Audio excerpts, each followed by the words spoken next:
Bismillahirrahmanirrahim. Assalamu alaikum wa rahmatullahi wa barakatuh. Dealing with children's emotions.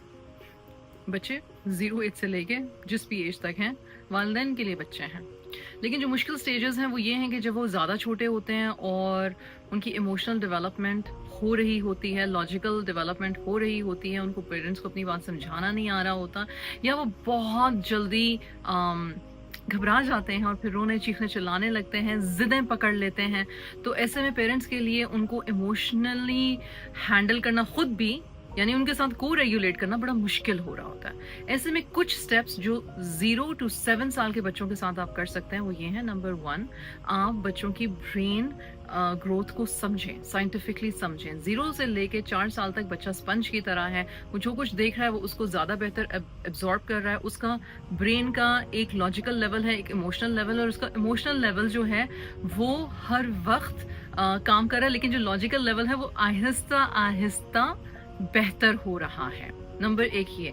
तो 2 साल का बच्चा, 3 साल का बच्चा, अगर आप उसे ये कहो कि बस एक जगह पे बैठे रहो, एक जगह पे खड़े रहो, इस चीज़ को टच नहीं करो, तो हाँ, प्रैक्टिस से और बार बार उसको एक माहौल देने से, जैसे कि स्कूल में हम नर्सरीज में बच्चों को भेज देते हैं इतनी छोटी एज में, तो वो सीख तो जाते हैं, लेकिन वो सीखते इसलिए हैं क्योंकि ये उनकी ज़रूरत है। उसको पता है कि उसके आउटसाइड कुछ नहीं हो सकता। अलबत्ता जो बच्चे घर में होते हैं और जो 2, 3, 4, 5 साल की एजेस में नर्सरी नहीं जा रहे होते और उनको ये फ्रीडम मिलता है कि वो अपने मेल्टडाउन्स अपनी पेरेंट्स को शो कर सकें और माएँ उनके साथ को रेगुलेट करना सीखती हैं और आहिस्ता आहिस्ता उनका लॉजिक डेवलप हो रहा होता है। उनमें ये होता है कि हाँ, बज़ाहिर ये लगता है कि बच्चा डिसिप्लिन नहीं है और माँ जो है या बाप जो है बच्चे को बहुत पैम्पर कर रहा है, लेकिन वो बेसिकली बिल्कुल इनिशियल ईयर्स में लॉन्ग टर्म कनेक्शन अपने बच्चे के साथ बना रहे हैं और सिक्योर अटैचमेंट बना रहे हैं। यूजुअली पेरेंट्स क्या कहते हैं, बच्चा जैसे ही गाड़ी में बैठता है, बस से उतरता है, स्कूल से घर आता है तो एक वावेला शोर मचाता है, खाने में ज़िद करता है, कपड़े चेंज करने में ज़िद करता है,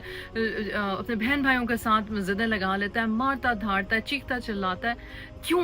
टीचर तो कहती है ये बहुत अच्छा है, स्कूल में होता है क्या है, वो जो एक रिस्ट्रेन कल्चर है, वो जो अपने ऊपर एक जब्त करके बैठा हुआ है। आमतौर पे जब बच्चों को हम अपने किसी रिश्तेदार के पास छोड़ के जाते हैं काम के सिलसिले में, या नानियाँ दादियाँ देख रही होती हैं, तो माओ को देखते साथ बच्चे एक अजीब सा वावेला, एक अजीब सा सीन क्रिएट करते हैं और माँ एम्बैरस होती है।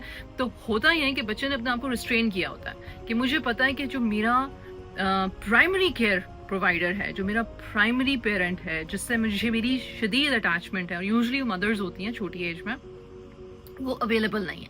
और अगर वो अवेलेबल नहीं है तो शायद मैं पूरी तरह से सेफ नहीं हूँ। और चाहे वो दूसरा अडल्ट बहुत सेफ हो, बहुत लविंग हो, उसके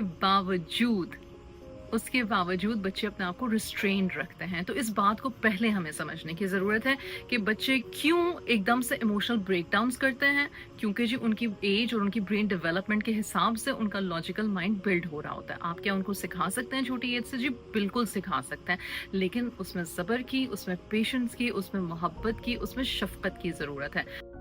अस्सलाम वालेकुम वरहमतुल्लाहि वबरकातुहू। इरम बिन सफ़िया के चैनल पे एजुकेशनल वीडियोस और कॉन्सेप्ट्स को सीखते रहने के लिए मेरे चैनल को सब्सक्राइब करें। शुक्रिया।